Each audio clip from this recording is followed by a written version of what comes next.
Hey guys, welcome back to Susie on the Farm. Thank you so much for joining me today. And if you are new here, I'm Susie, the owner and creator here at Susie on the Farm. In today's video, I'm going to continue to show you how I take everyday thrifted items and I upcycle them into relevant, beautiful, amazing home decor that I sell here in my store in North Alabama and online at susieonthefarm.com. I'll walk you through each step. So let's go ahead and get started with today's projects. So I have not done a rolling pin in quite a while, and I had sold out of all of my upcycled rolling pins recently. I found this one. I did pay $5 for this rolling pin, which is the most I have ever paid for a rolling pin before, other than, you know, like a real antique one. I have paid up for that. But this is just a plain old everyday, probably a Walmart rolling pin. So I know that I want to decoupage this, and therefore I want a really light base. This was fairly light, but the decoupage paper I'm going to use, I really want the lines to pop on it. So I gave it a coat of white paint. I believe this is Casement, which is a fusion mineral paint. And I also dried the one side. I cannot do without this heat gun, y'all. If you do not have one in your arsenal, it makes all the difference. I use this thing every day. Pretty sure I got this one at Harbor Freight, but I will let you know. And if I can, I will link it below for you. So this is Roycycled decoupage paper, and this is red ticking.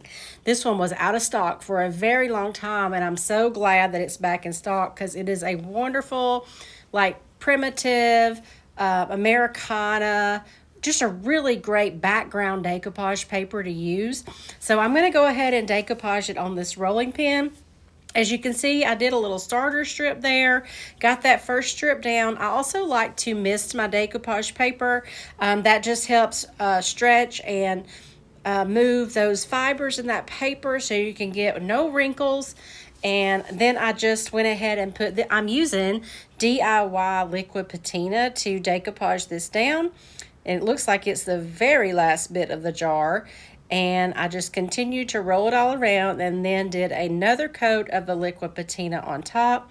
And now once the paper is completely dry, you don't want to try it before then because you will tear your paper.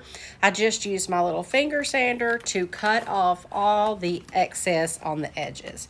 And this is a transfer from Ephemeral Melange. And I know it's too big for this rolling pin, so what I'm doing here is just fussy cutting those roses apart so that I can use them separately or just use one. And then I need to kind of decide my placement. And if you notice, I messed up there and kind of overlapped my decoupage paper, but I knew that I was going to put this transfer on it and I knew that it would cover it. So if you've never used an Iron Orchid Designs transfer before, they're so easy to use. Even on this curved surface, you can just use the little tool that comes with it and rub it. And I like to rub and lift as I'm going. And because this has already been sealed and that sealer is completely dry, it comes off like a breeze on this rolling pin.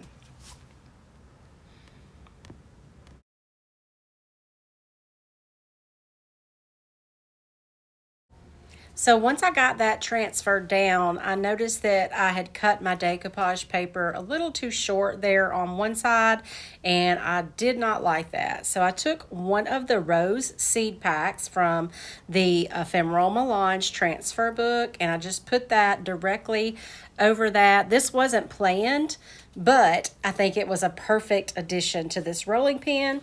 And now I had been painting some furniture in the store with Fusion Acadia Pear, and it was there and the green matched perfectly. So I painted the handles with Acadia Pear.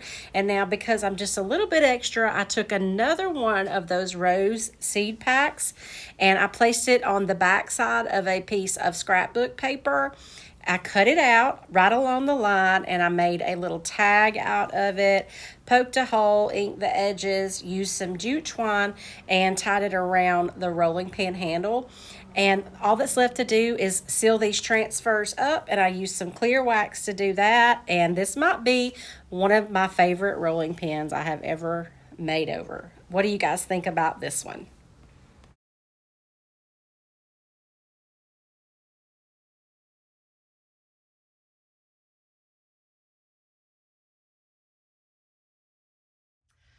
I wanted to take just a minute to remind you guys that I do list a lot of the items that you see me make over on my videos on my website in the home decor section of SusieOnTheFarm.com. I am working my way through this entire store to get all the home decor items listed for you guys. Some of them you've seen me made over, like I said, and others I have found, and I want to share them all with you.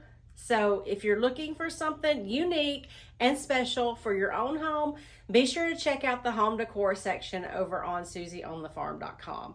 And while you're at it, if you want to make over your own items, I have all the IOD, all of the DIY paints, fusion paints, Roycycled decoupage papers, Connie Lines and Designs rice papers. The options are endless. So head on over if you're needing anything. For project number 2, I just picked this wood bowl. It actually came from my house. I had been using it in my cabinets. I rearranged and cleaned my cabinets, so I brought it up here, gave it a good clean, and now I'm using Sweet Pickins milk paint, and I believe this color is called Sweet Potato.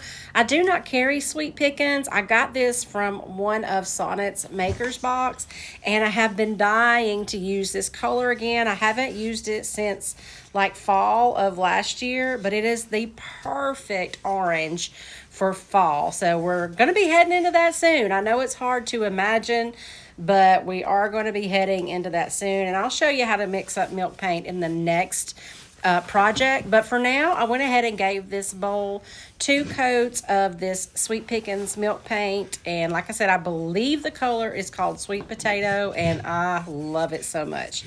Now, the thing about milk paint is it's pretty unpredictable, and I kind of had an idea with the finish on this bowl that it was probably going to have some chipping and some cracking, and anytime I use milk paint, that's what I'm going for the most part. I never expect perfect coverage, but if I get it, that's okay too.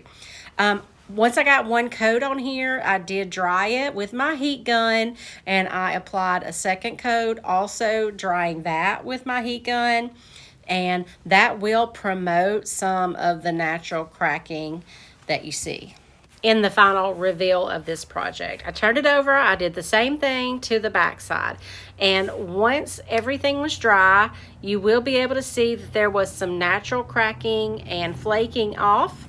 I just took my fingers and scratched off anything that was wanting to come off, and then also with milk paint, you'll kind of want a smooth surface, and I'm going to take a sander to get that here in a minute. But first, these are all some of the pieces of fruit that I had left from the Menagerie Transfer booklet. They just didn't go with the other projects I did with it, but I thought that they would be perfect on this bowl because I totally imagine this as being a fruit bowl. I don't know why, it's just what I see it as, and once I see something, I can't get that out of my head. So I'm going to transfer some of these fruit transfers onto the sides of this bowl, and then I even put one in the middle.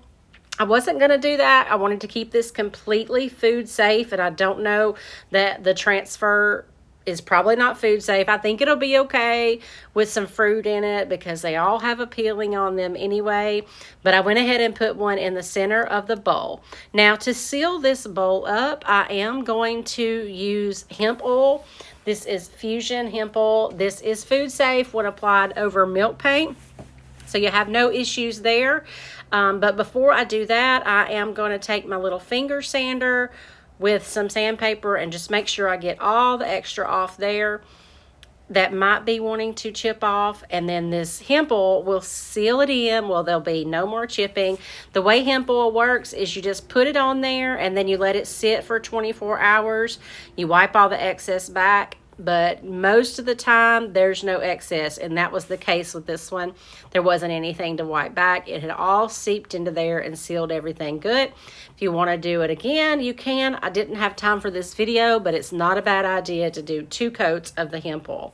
And I just love how this bowl turned out. It's very unique, and I'm going to call it food safe for fruit. I wouldn't put any liquids in there, but the fruit will be fine. So I stuck some apples in here, and look how pretty those 2 colors look together. I just love this color of milk paint. I want to use it on some pumpkins for fall, I think it will be perfect. So I've really been wanting to use a lot of milk paint lately, and I found this little tray, and I don't know if you can tell what it says because I barely could. It says, "Give us this day our daily bread," and I had no idea what the picture was of. So what I'm doing here is I'm mixing up some Fusion milk paint. This is the color Vintage Laurel. It's one of my favorites. You just mix it half water and half powder. I usually let mine sit for 10 to 15 minutes, and then I applied a coat on this and I dried it with my heat gun, and I could already tell it was going to have a good bit of chipping. So I applied the second coat, and it really didn't get much better coverage on that dark wood. I almost applied a third coat, but I really kind of liked the really aged effect that this gave, like it had been painted 100 years ago and had been used and used and used. And then milk paint does need to be sanded after you use it just to get all the excess dust off and to make it really smooth to the touch. So I just went with it on this one. I just sanded it really good. I let it distress how it wanted to. And I'm going to seal this with the hemp oil again, so it will be food safe. But first, I even decided to wet distress it because I still could not see those words or the image on the inside of the little wooden tray. So I gave that a really good distressing where that milk paint kind of stayed down in the cracks, but everything else was brown. And that way you could tell that this says, "Give us this day our daily bread," and it's actually a farmer working his fields. So I sealed it up with the hemp oil just like I did the previous project. I put a really good healthy layer of the oil all over. I did the bottom, the sides, everything. I let it dry overnight and wipe the excess back.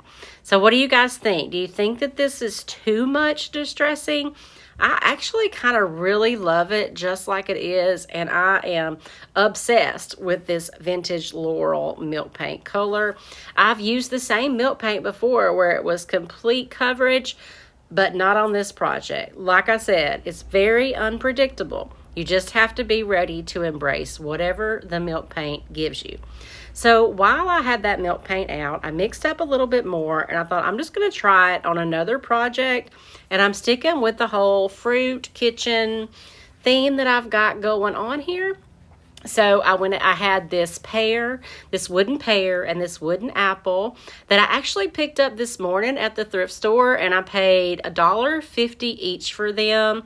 They had that dark wood on them as well, so I thought that they would go good with that tray. So I did the same process, and then I'm just taking my finger. There was a lot of natural chipping, as you can see. I'm taking my hands and making sure that I get any excess that wants to come off, anything that's flaking off. And then I take my little finger sander and just really smooth it out on both of them. The apple had a little bit more chipping than the pear, but that's okay. I think they both turned out great. I didn't have time to seal these with the hemp oil because I did this morning right before I edited this video. So I'm just using some Fusion clear wax. These don't need to be food safe. They're purely decor only. I wipe the excess back, and y'all, this color, I am obsessed with it. I need to paint all the things Vintage Laurel because it's perfection. So I hope that you guys have enjoyed all the projects in today's video. Don't forget to check out the website. And thank y'all so much for watching my videos. And if you don't care, please hit the like button and leave me a comment below. That helps YouTube know that y'all are enjoying my videos, so they'll share it out to other people that are like us and enjoy this type of project. I hope y'all have a great day, and I will see you later.